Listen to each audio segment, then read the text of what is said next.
कक्षा BA तृतीय वर्ष, विषय हिंदी साहित्य, प्रथम प्रश्न पत्र, प्रकरण आंसू काव्य, विरह गीति काव्य।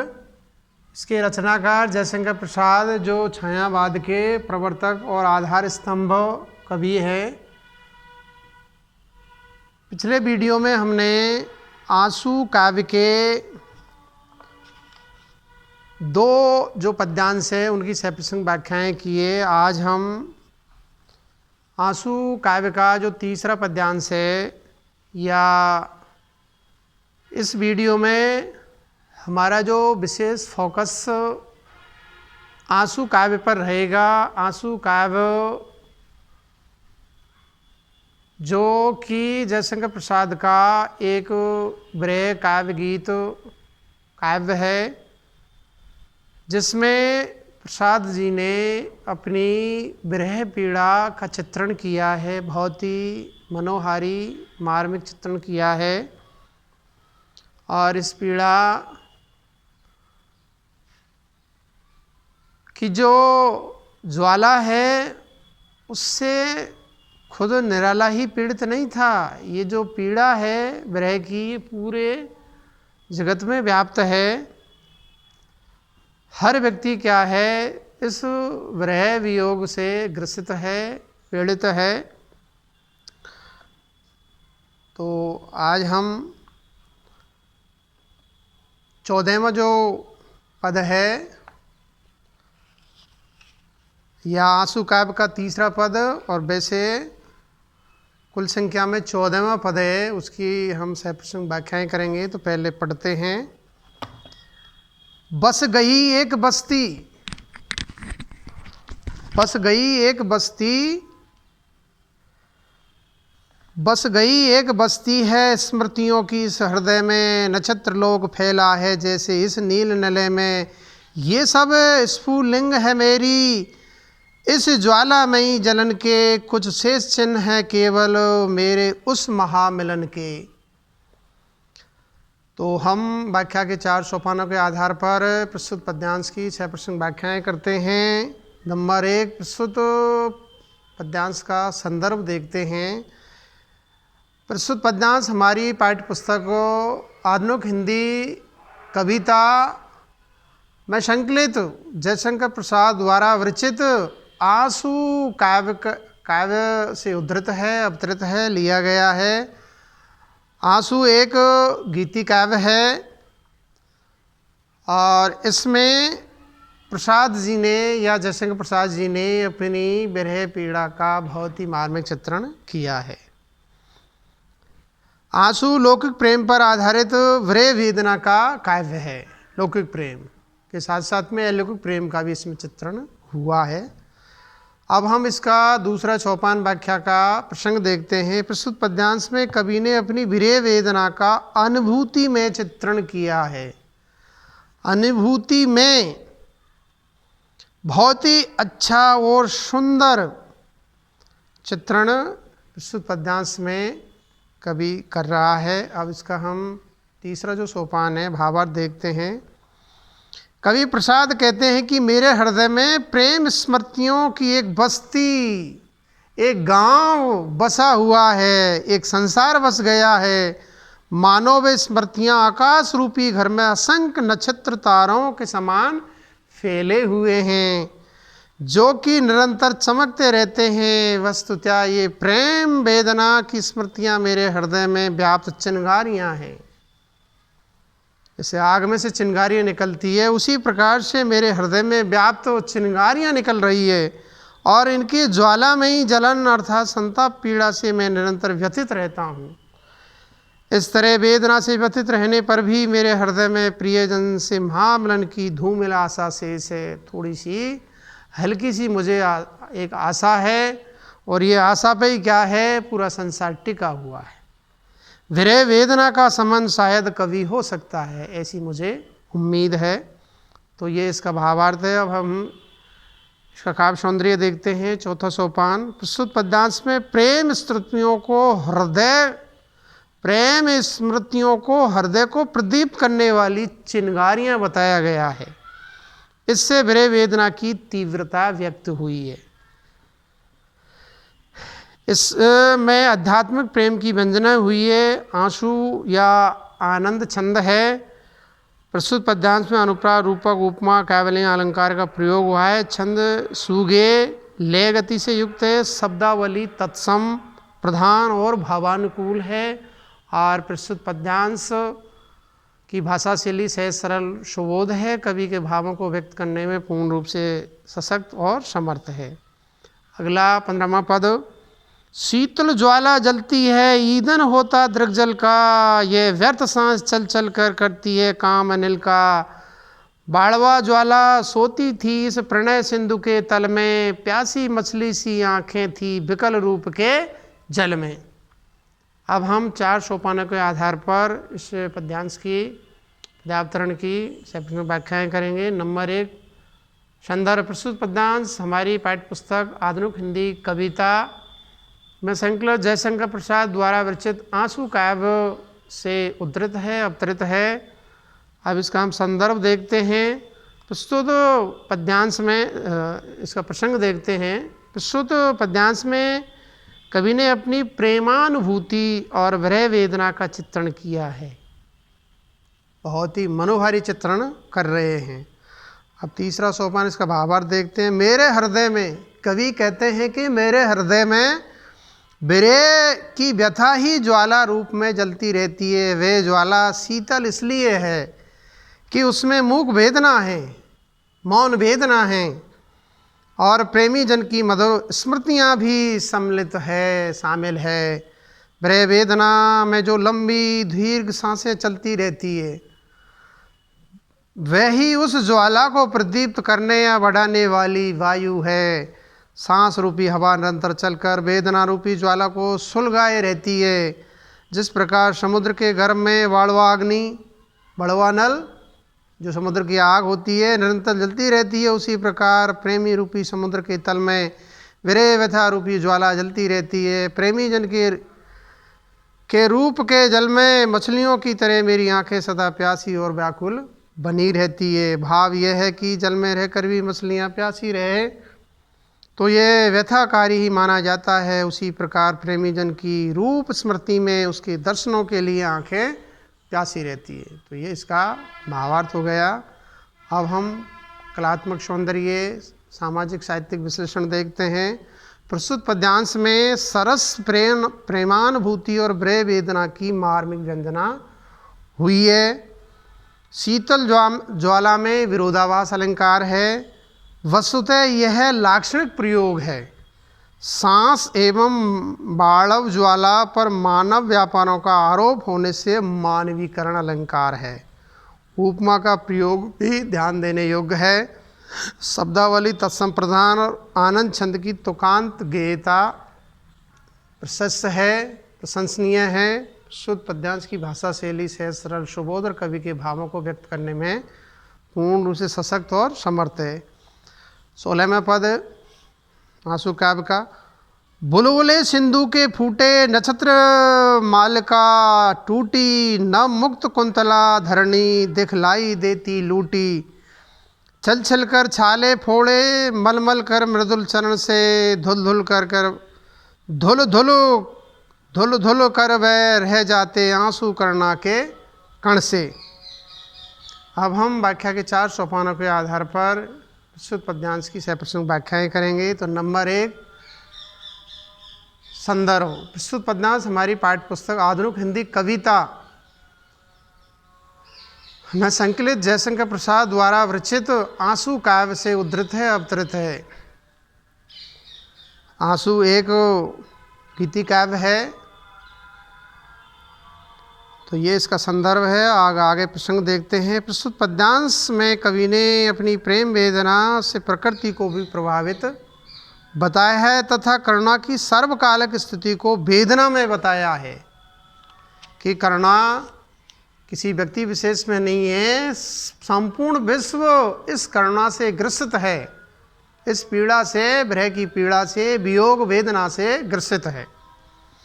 तो इसका विस्तार दिखाया गया है। अब हम इसका भावार्थ देखते हैं। प्रस्तुत पद्यांश में कवि कहता है कि प्रेमी रूपी समुद्र में व्याप्त प्रेमी रूपी समुद्र में व्यथा रूपी ज्वाला जलने से उससे बुलबुले फूटे हैं। ऐसी अनुभूति हुई है कि जैसे आकाश में नक्षत्रों की माला बिखर गई हो, उस दशा में भूमि के आकाश रूपी केस पास खुल गए हों। यह धरती का सारा श्रृंगार छिन गया हो, उसके केस बिखर गए हों और वह लुटी पिटी दिखाई दे रही हो। इस तरह विरह व्यथा के कारण मेरे लिए प्राकृतिक परिवेश भी सूना बनता जा रहा है कि मेरा क्या है, बाग उजड़ गया है। कभी कहता है कि अपने शरीर में वेदना रूपी छाले छिल कर फोड़े, कोमल चरण से मल कर उन्हें साफ किया तथा आंसुओं से उन्हें धोने का प्रयास भी किया है, फिर भी वे वेदना के अवशेष आंसुओं के कण के समान सदैव करुण व्यथा की अनुभूति करा रहे हैं। तो ये इसका भावार्थ है। अब चौथा जो सोपान है कलात्मक सौंदर्य देखते हैं। प्रस्तुत पद्यांश में प्राकृतिक परिवेश को भी विरह वेदना से प्रभावित बताया गया है। आत्म वेदना की सशक्त व्यंजना हुई है और पद्यांश में अनुप्रास, पुनरुक्ति प्रकार, रूपक, उत्प्रेक्ष अलंकार प्रयुक्त हुए हैं और मानवीकरण अलंकार भी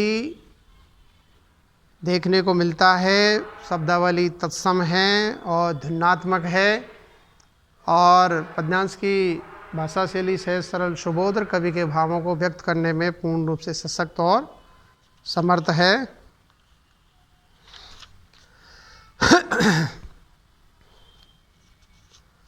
अगला 17वां पद्यांश पहले पढ़ते हैं इसको। इस विकल वेदना को ले किसने सुख को ललकारा, वह एक अबोध कंचन बेसुध चेतन हमारा, अभिलाषाओं की करवट फिर सुप्त व्यथा का जगना, सुख का सपना हो जाना भीगी पलकों का लगना। अब हम व्याख्या के 4 सोपानों के आधार पर फिर सुत पद्यांश की 6 प्रसंग व्याख्याएं करेंगे। तो नंबर 1 संदर्भ।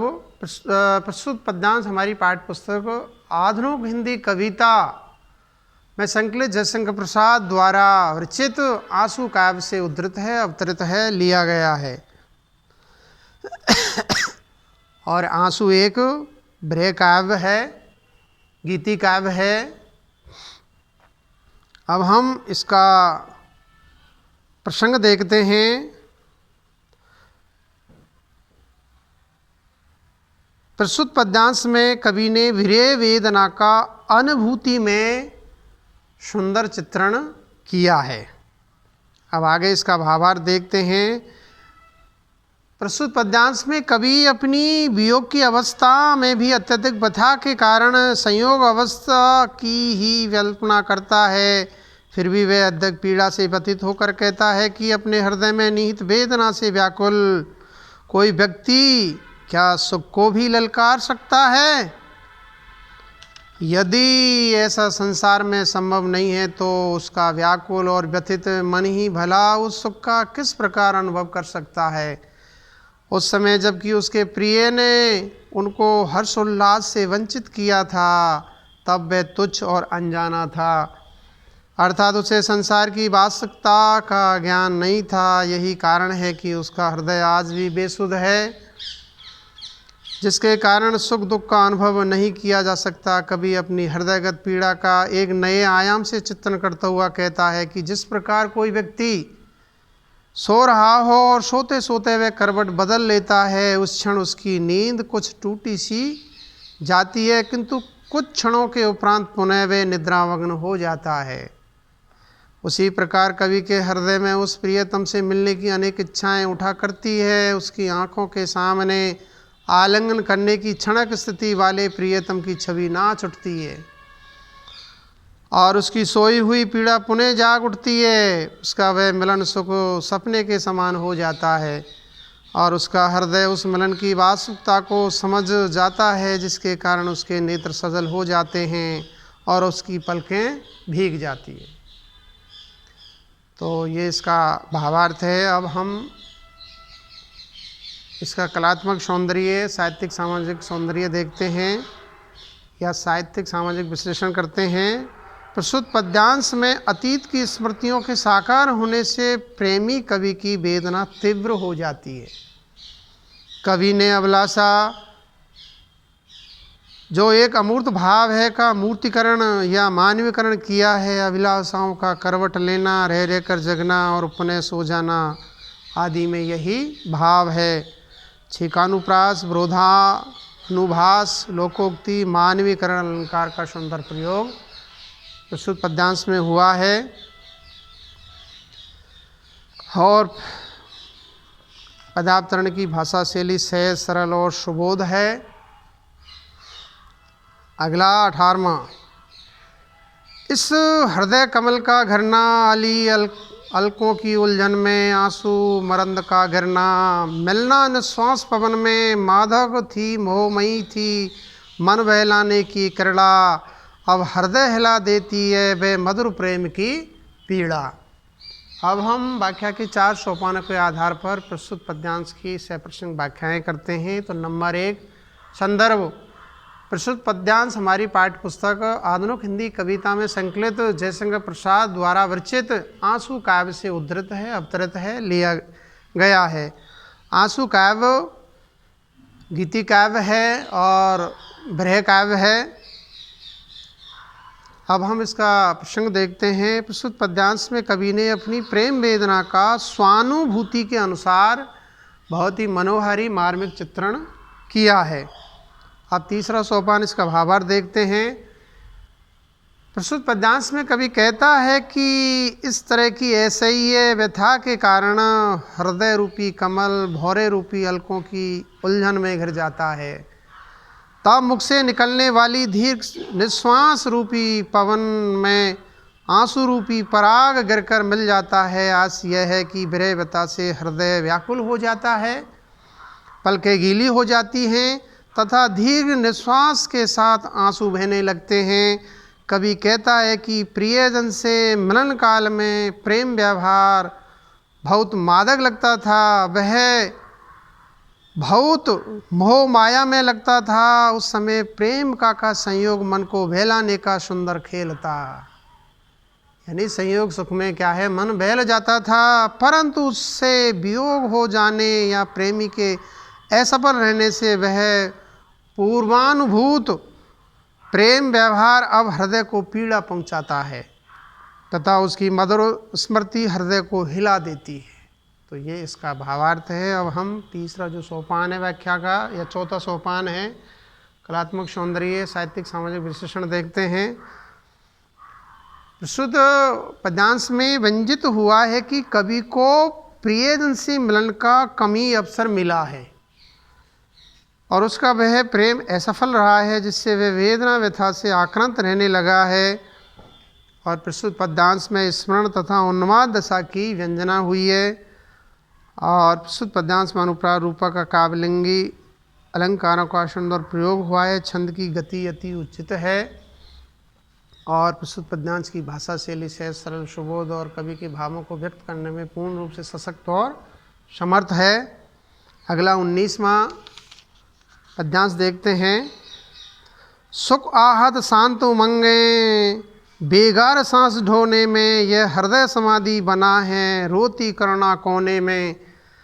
चातक की चकत पुकार श्यामा ध्वनि सरल रसीली, मेरी करुणाद्र कथा की टुकड़ी आंसू से गीली। अब हम प्रस्तुत पद्यांश की सप्रसंग व्याख्याएँ करते हैं, जिसके 4 सोपान होते हैं। नंबर 1, इसका संदर्भ देखते हैं। प्रस्तुत पद्यांश हमारी पाठ्य पुस्तक आधुनिक हिंदी कविता में संकलित जयशंकर प्रसाद द्वारा रचित प्रचित आंसू काव्य से उद्धृत है, अवतरित है, लिया गया है। और इसका दूसरा जो सोपान है प्रसंग देखते हैं। प्रस्तुत पद्यांश में कवि जयशंकर प्रसाद ने अपनी वेदनानुभूति का मार्मिक चित्रण किया है, वर्णन किया है। अब हम इसका भावार्थ देखते हैं। प्रस्तुत पद्यांश में कवि अपने अतिशय प्रेम वेदना से कहते हैं कि मेरे सुख की व्यथित और शांत भावनाएं एकदम भार रूप लगती हैं तथा मुझे उन्हें ढोने में भी कष्ट होता है। अब तो मेरा हृदय उस वेदना का समाधि स्थल जैसा बना हुआ है जिसके एक एक कोने में मेरी करुणा भावना एवं वेदना रोती रहती है। आस यह है कि विरह व्यथा से अब हृदय में अत्यधिक बेचैनी बनी रहती है। कभी कहता है कि मेरे व्यथित हृदय को चातक की पुकार एकदम चकित कर देती है और कोयल की सरस कूक बहुत मधुर लगती है। इनसे मेरा विरह और भी उद्दप्त हो जाता है। मेरी करुणा से व्याप्त कथा मेरे आंसुओं के कणों से गीली हो जाती है और मेरे आंसू लगातार झरते रहते हैं। तो ये इसका भावार्थ है। अब हम चौथा जो सोपान है व्याख्या का, इसका कलात्मक काव्य सौंदर्य देखते हैं। प्रस्तुत पद्यांश में विरह व्यथा से निरंतर बढ़ जाने का और उससे उद्दीप्त होने की स्थिति का भावपूर्ण चित्रण किया गया है। और प्रस्तुत पद्यांश की शब्दावली तत्संप्रदान है। रूपक और मानवीकरण अलंकार का सुंदर प्रयोग हुआ है। छंद की तुकांतता सुगेयता के अनुरूप चित्रित हुई है और प्रस्तुत पद्यांश की भाषा शैली सहज सरल सुबोध और कवि के भावों को व्यक्त करने में पूर्ण रूप से सशक्त और समर्थ है। अगला जो 20वां पद है उसको पहले पढ़ते हैं। बेसुध जो अपने सुख से जिनकी है सुप्त व्यथाएं, अवकाश भला है किनको सुनने को करुण कथाएं। जीवन की जटिल समस्या है बड़ी जटासी कैसी, उड़ती है धूल हृदय में किसकी विभूति है ऐसी। अब हम व्याख्या के 4 सोपानों के आधार पर प्रस्तुत पद्यांश की सप्रसंग व्याख्याएं करते हैं। तो नंबर 1 संदर्भ। प्रस्तुत पद्यांश हमारी पाठ्य पुस्तक आधुनिक हिंदी कविता जो BA तृतीय वर्ष के प्रथम प्रश्न पत्र में सम्मिलित है, उसमें संकलित जयशंकर प्रसाद द्वारा विरचित आंसू काव्य से उद्धृत है, अवतरित है। आंसू काव्य विरह गीत है, गीति काव्य है जिसमें निराला ने अपनी विरह वेदना को चित्रित किया गया है। अब हम इसका प्रसंग देखते हैं। प्रस्तुत पद्यांश में कवि ने सुख संपन्न लोगों की अपेक्षा अपने व्यथित जीवन की तुलना करते हुए स्वयं को बहुत पीड़ित बताया है। अब हम इसका 3रा सोपान व्याख्या का भावार्थ देखते हैं। कवि कहता है कि जो लोग अपने सुख से निश्चिंत जीवन यापन करते हैं, जीवन जीते हैं और जिनके जीवन में व्यथाएं पूरी तरह शांत रहती है, भला ऐसे लोगों को दूसरों की करुण कथाएं सुनने का अवसर कहाँ मिलता है। और कहा भी है कि जिनके कभी न फटी विवाही वो का जाने पीर पर आई। आज यह है कि सुखमय जीवन जीने वाले लोग वेदना में जीवन की करुण कथाओं से अपरिचित ही रहते हैं। कवि कहता है कि मेरे जीवन की विरह व्यथा की समस्या निरंतर बढ़ रही है, ये जटाओं के समान न जाने कैसी बढ़ती जा रही है। इससे मेरे हृदय में व्यथा की धूल निरंतर उड़ रही है। ऐसी धूल किसकी है या ऐसा बुरा भाग किसका है, किसे इस तरह की वेदना व्यथाओं से जलना पड़ता है, अर्थात ऐसा दुर्भाग्य तो मेरा ही है। तो ये इसका सरल अर्थ या भावार्थ हो गया। अब 4था सोपान है कलात्मक सौंदर्य देखते हैं। प्रस्तुत पद्यांश में विरह वेदना की स्वानुभूति का वर्णन मार्मिक रूप में किया गया है और वेदना से जलने पर शरीर राख हो जाता है और हृदय में उसकी धूल उड़ती रहती है। कवि की यह कल्पना वेदना विषय की व्यंजक है और पद्यांश में अनुप्रास, आक्षेप, समासोक्ति अलंकार का सुंदर प्रयोग हुआ है और पदावतरण की भाषा शैली सहज सरल सुबोध कवि के भावों को व्यक्त करने में समर्थ और सक्षम है। अगला 21वां पद्यांश देखते हैं। जो घनीभूत पीड़ा थी मस्तक में, स्मृति सी छाई, दुर्धन में आंसू बनकर वह आज बरसने आई। रो रो कर ससक ससक कर कहता मैं करुण कहानी, तुम सुमन नोचते सुनते करते जानी अनजानी। अब हम 4 सोपानों के आधार पर प्रस्तुत पद्यांश की सप्रसंग व्याख्याएं करेंगे। तो नंबर 1 संदर्भ। प्रस्तुत काव्यांश पदावतरण हमारी पाठ्य पुस्तक आधुनिक हिंदी कविता जो कि BA तृतीय वर्ष के हिंदी साहित्य के प्रथम प्रश्न पत्र में सम्मिलित है। उसमें संकलित जयशंकर प्रसाद द्वारा विरचित आंसू काव्य या आंसू गीति काव्य जो कि प्रसाद का विरह गीति काव्य है, उससे उद्धृत है, अवतरित है, लिया गया है।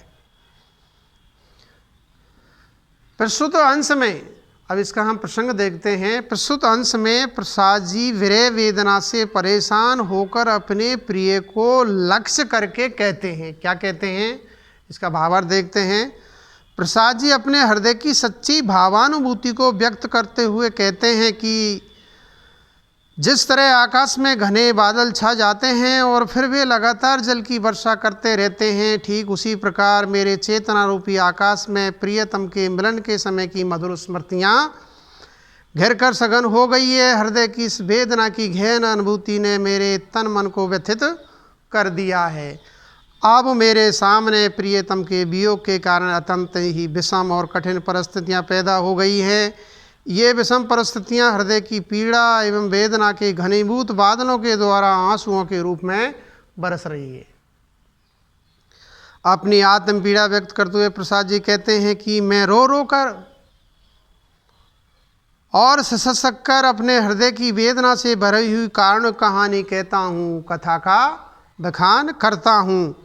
मैं अपनी विरह व्यथा को भावपूर्ण शब्दों में प्रस्तुत कर रहा हूँ, लेकिन हे प्रियतम, तुम मेरी कोमल और हार्दिक भावना को अनसुना कर रहे हो, नजरअंदाज कर रहे हो। हे प्रियतम, तुमने मेरे हृदय की भावनाओं की कतई कद्र नहीं की है, इसलिए तुमने मेरी भावना रूपी पुष्पों को नोच कर और कुचल मसल कर मनमाना व्यवहार किया है। तुम्हारा यह व्यवहार बिल्कुल अजीब और अव्यावहारिक है।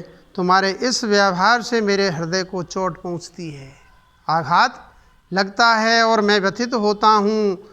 तुमने तो मेरे साथ अनजान लोगों की तरह व्यवहार किया है। तो ये इसका भावार्थ है, सरल अर्थ है। अब हम इसका कलात्मक सौंदर्य, काव्य सौंदर्य, साहित्यिक सामाजिक विश्लेषण करते हैं। प्रस्तुत अवतरण में कविवर प्रसाद जी की वैयक्तिक विरह अनुभूतियाँ अभिव्यक्त हुई है। प्रसाद जी की आंखों से बहने वाले आंसू उनकी असफल प्रेम गाथा की कथा कह रहे हैं। कवि ने अपनी व्यथा का मूल कारण स्पष्ट किया है। उसके प्रियतम ने उसकी व्यथा को जानते हुए भी उसके प्रति घोर उपेक्षा भाव को बरता है। और प्रस्तुत अवतरण में उपमा, रूपक, श्लेष, अलंकार प्रयुक्त हैं। काव्य भाषा परिष्कृत, परिमार्जित, तत्सम निष्ठ शब्दावली युक्त खड़ी बोली है। और प्रस्तुत पद्यांश की भाषा शैली सहज, सरल, सुबोध और कवि के भावों को व्यक्त करने में पूर्ण रूप से समर्थ और सशक्त है। अगला और अंतिम पद